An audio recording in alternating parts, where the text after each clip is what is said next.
कृष्ण के पुत्र बनकर हमें मिल जाएंगे, वो हम मान रहे हैं, सब जानते हैं हम, ठीक है। पर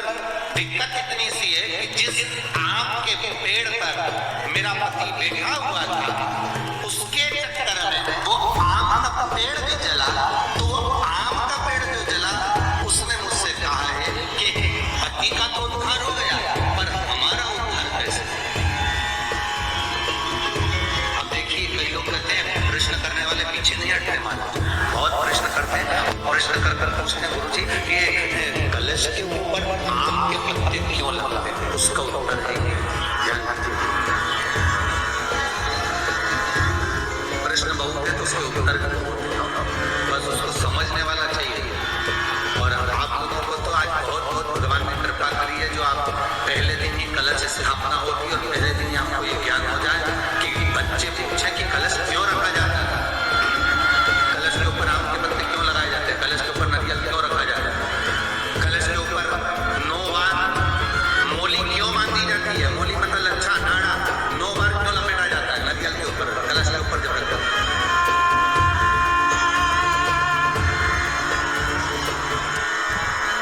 कलश के ऊपर जब श्रीफल रखाता है, नारियल रखाता है,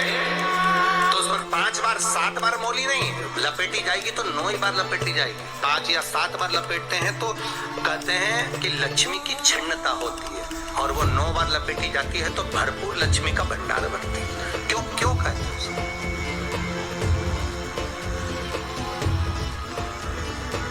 महाराज आम के पल्लव, तो मैं केवल आपसे इतना सा निवेदन करना चाहती हूँ, आपसे केवल इतना कहना चाहती हूँ कि प्रभु मेरे मन का संशय मिटा दीजिए, और जो आम का वृक्ष मेरे पति के साथ जलकर भस्म हुआ है, उसकी विनती को आप स्वीकार कर लीजिए, आप उसके लिए भी कुछ कृपा कर।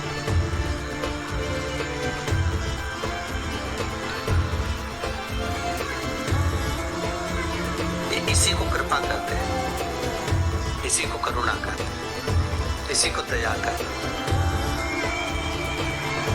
भगवान बोले अब आप आई हो रति, ठीक है, मांगो क्या चाहिए, बस इतनी कृपा कर दीजिए कि आम के वृक्ष का भी उद्धार कर दो।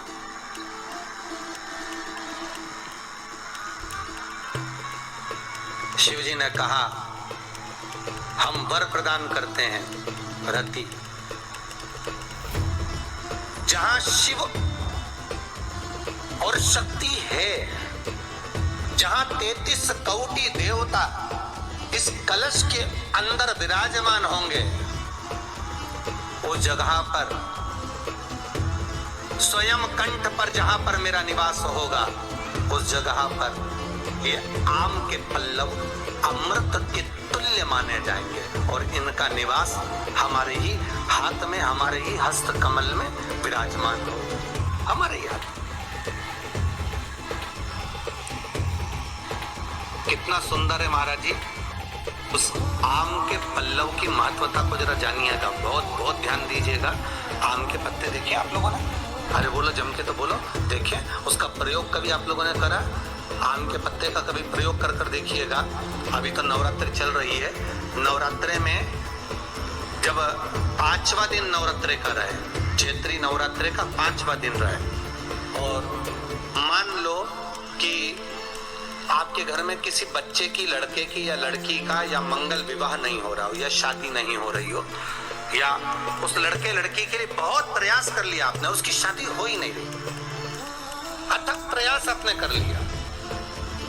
और उसका मंगल विवाह नहीं हो रहा, तो ये देवी भागवत में स्पष्ट कहा गया, देवी भागवत में वर्णन किया गया,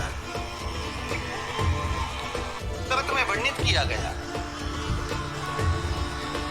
और देवी भागवत में कहा गया कि आम का जो पत्ते होते हैं,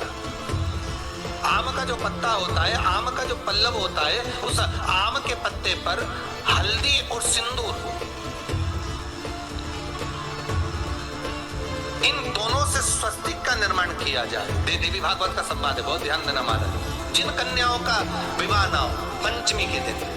नवरात्रि की कोई सी भी पंचमी, मतलब जो पंचमी तिथि पड़ेगी, कोई भी नवरात्र हो, चाहे वो 4 नवरात्र में से, चाहे वो पौष का हो, अश्विन का हो, चैत्र का हो, आषाढ़ का हो, किसी भी नवरात्रि में आप कर सकते हैं। एक